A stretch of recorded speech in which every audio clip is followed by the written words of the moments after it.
और गणेश जी किस प्रकार तक विघ्न पैदा कर देते हैं। यहाँ पर लिखा है सचोवाच कोतुभ्यम कपालम द्विजलक्षितम। गणेश जी इतना विशाल विघ्न उत्पन्न कर दिए कि शंकर भगवान को कापालिक बनना पड़ा, कपालिक बनना पड़ गया। ये बड़ी मजेदार कथा है, आप लोग जरूर श्रवण कीजिए। एक बार जो गणेश जी के बड़े भाई हैं, नाम है कार्तिकेय, ये कोई ग्रंथ लिख रहे थे। उस ग्रंथ में स्त्रियों के लक्षण और पुरुषों के लक्षण की कथा वर्णित की जा रही थी। स्त्रियों का लक्षण नहीं लिख पाए थे, बहुत ध्यान से सुनना। केवल पुरुषों का लक्षण कार्तिकेय जी ने लिखा। इतने में गणेश जी आ गया। गणेश जी बोले भैया क्या कर रहे हो? कार्तिकेय ने कहा भैया मुझको डिस्टर्ब मत करो, मैं स्त्री पुरुषों का लक्षण लिख रहा हूं, मैं देखूं। इतना कहते कहते आए और जितने भी ग्रंथ लिखे थे उन सबको उल्टा पुल्टा कर दी गणेश जी। कार्तिकेय को बहुत गुस्सा आई। रुक जाओ कार्तिकेय, मैं तुमको छोड़ूंगा नहीं, मैं तुमको जान से मार डालूंगा। गणेश जी को पकड़ लिया भैया कार्तिकेय जी ने, और पकड़ करके जो गणेश जी का एक दांत था ना, दांत ही तोड़ दिया। दांत तोड़ करके रुक जाए, इसी दांत के द्वारा ध्यान देना, तभी से गणेश जी एक दंत हो गए। हम लोग आरती में गाते हैं ना, एक दंत दयावंत चार भुजा धारी, माथे सिंदूर शोहे मूष की सवारी। ये दांत कोई और नहीं तोड़ा है, इनके खास बड़े भैया कार्तिकेय जी ने तोड़ दिया। अच्छा दांत तो तोड़े, उसी दांत को लेकर के रुको गणेश, मैं तुमको जान से मार डालूंगा, तुमने हमारे ग्रंथ लेखन में विघ्न उत्पन्न किया है, रुको रुको रुको। अब बेचारे गणेश जी कहाँ रुकने वाले। ओ भैया दौड़े दौड़े गए शंकर जी के पास। पिताजी भाई साहब तो हमको जान से लगता है मार डालेंगे। क्या हुआ? कार्तिकेय आए हैं और कार्तिकेय से पूछा है शंकर जी ने, कुमार तुम अपने छोटे भाई का तुमने दांत तोड़ दिया। अच्छा दांत तोड़ा तो तोड़ा, कोई बात नहीं, जान से मारने की बात करते हो? भला कोई बड़ा भाई अपने छोटे भाई को ऐसा दंड देता है क्या? कार्तिकेय थोड़ा क्रोध की मुद्रा में आकर के कहते हैं, पिताश्री आपका यह जो लाडला है ना, ये जो गणेश है, हमारे ग्रंथ लेखन में विघ्न उत्पन्न कर दिया है, मैं इसको मार डालूंगा, छोड़ूंगा नहीं। शंकर जी थोड़ा समझाते हैं, कोई बात नहीं, तुम दोनों भाई भाई हो। अच्छा ये बताओ कार्तिकेय तुम कौन सा ग्रंथ लिख रहे थे, जरा मुझको बताना। कार्तिकेय जी कहते हैं, पिताजी मैं स्त्री और पुरुष का लक्षण लिख रहा था। किस पुरुष के अंदर क्या लक्षण होने से क्या फल मिलता है, किस स्त्री के अंदर कौन सा लक्षण होने से क्या फल मिलता है, मैं ग्रंथों का लेखन कर रहा था, लेकिन मैंने केवल पुरुषों का लक्षण लिखा था, बस विघ्न उत्पन्न कर दिया। शंकर जी ने कहा अच्छा पुरुषों का लक्षण तुमने लिख दिया था? बोले हाँ। अब तुम ये बताओ, यदि तुमने पुरुषों का लक्षण लिखा है तो मुझको देख करके बताओ मेरे क्या लक्षण है। अब इतना कहना था। कार्तिकेय जी कहते हैं, पिताजी आपका लक्षण देख करके हमको ऐसा प्रतीत हो रहा है आप बहुत ही जल्दी कपालिक होने वाले हो। बोलो राधे राधे। क्या होने वाले हो? कपालिक। कपालिक का मतलब क्या है? तुम्हारे हाथ में किसी का मस्तिष्क आने वाला है, तुम्हारे हाथ में किसी का नरमुंड आने वाला है, तुम्हारे हाथ से किसी की हत्या होने वाली है, तुम्हारे हाथ से किसी का वध होने वाला है, कपालिक बन जाओ। ओ भैया इतना कहना था। शंकर जी तो बेचारे बड़े क्रोधित हो गए, मेरा बेटा होकर के मुझको कपालिक बनाता है। वो जितने ग्रंथ थे उठा करके समुद्र में फेंक दिया शंकर जी ने। ना रहेगी बांस न बजेगी बांसुरी।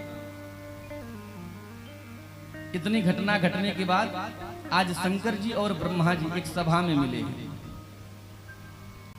ब्रह्मा जी कहने लगे मैं बड़ा हूं, शिव जी कहने लगे हैं मैं बड़ा हूं। शंकर जी बोले ब्रह्मा तुम कहां से पैदा हुए हो मैं जानता हूं। विष्णु की नाभि कमल से तुम उत्पन्न हुए हो, लेकिन मैं कहां से पैदा हुआ हूं तुम तो जानते ही नहीं हो। सुमंत महामुनि कहते हैं राजा सतानी इतना वार्ता हो ही रहा था, जो ब्रह्मा जी का पंचम सिर था। अभी तक आप लोगों ने सुना होगा ब्रह्मा जी के केवल 4 मुख हैं, लेकिन बहुत सावधानी से आप लोग श्रवण कीजिए। भविष्य पुराण के अनुसार ब्रह्मा जी के 5 सिर हैं भैया। कितने सिर हैं? 5 सिर। अब जैसे ही ब्रह्मा जी हंसने लगे, ऊपर से ब्रह्मा जी का 5वां सिर प्रकट हो गया और जैसे पांचवा सिर प्रकट होकर के हंसने लगा, शंकर जी ने कहा, हे पंचम सिर, मुझको देख करके हंसता है। एक झापड़ का प्रहार किया है, ब्रह्मा जी का सर पांचवा जो था वो धड़ से अलग हो गया। अच्छा, अलग तो हुआ, वो नीचे नहीं गिरा, शंकर जी के हाथ में चिपक गया। अब शंकर जी बेचारे बड़े परेशान, इसको ऐसे खूब हिला रहे, झटक रहे हैं, कुछ फर्क ही नहीं पड़ रहा है। शंकर जी जाने लगे, दौड़ने लगे, आगे आगे जा रहे हैं। अब यहाँ पर बड़ी मजे की बात यह है कि पांचवा सिर जब शंकर जी के हाथ में चिपक गया है, तो जहां से पंचम सिर निकला है वहां पर श्वेत कुंडलधारी एक पुरुष प्रकट हो गया। ब्रह्मा जी से कहता है, सरकार क्या करूं? बोले, जाओ शंकर को जान से मार डालो। वह पुरुष शंकर जी के पीछे पीछे भगने लगा, आगे आगे शंकर जी पीछे पीछे वह श्वेत कुंडलधारी पुरुष जा रहा है। शंकर जी जय श्री कृष्ण कहते हुए विष्णु लोक गए हैं। विष्णु भगवान सारी लीला समझ गए कि आज भोलेनाथ चक्कर में पड़ गए हैं। कभी भस्मासुर के चक्कर में पड़ गए थे, आज ब्रह्मा जी के पांचवें सिर के चक्कर में पड़ गए हैं। अच्छा, एक बात बताऊं, ये शंकर जी जब भी मुसीबत में आते हैं ना, एक ही देवता को याद करते हैं, विष्णु भगवान, और किसी को याद नहीं करते। अब जैसे ही शंकर जी की मनस्थिति को भगवान विष्णु समझे, भगवान विष्णु समझ गए कि शिव मुझसे सहायता प्राप्त करने के लिए आ रहे हैं। शंकर जी को देख करके विष्णु भगवान ने दूर से ही कहा, शिव तुम अपना त्रिशूल हमारे हाथ में प्रहार करो। और जैसे शिव का त्रिशूल आया है, मेरे विष्णु भगवान के हाथ में लगा है, भविष्य पुराण में कथा आती है, खून की धार निकल पड़ी है। संपूर्ण जगत में विष्णु का वह खून व्याप्त हो गया, और वह खून निकल करके जो शंकर जी के हाथ में कपाल था, जो सर था, उस कपाल में आकर के, मुंड में आकर के भर गया। शंकर जी बेचारे बड़े परेशान। विष्णु भगवान ने कहा, चिंता मत करो, अपनी अनामिका उंगली से इस खून को घुमाइए। जैसे ही घुमाया है, वहां पर सब जल जल हो गया, जलमय हो गया। वरुण देवता का वहां पर प्रादुर्भाव हो गया है। और ध्यान देना, उसी कपाल से एक रक्त पुरुष, लाल लाल पुरुष उत्पन्न हुआ है। शंकर जी से कहता है, क्या किया जाए? शंकर जी ने कहा, वो जो ब्रह्मा जी के अंदर से प्रकट हुआ था पुरुष, दोनों का घमासान युद्ध होने लगा। कथा तो ऐसी आती है, कई हजार वर्षों तक यह युद्ध चला है दोनों का।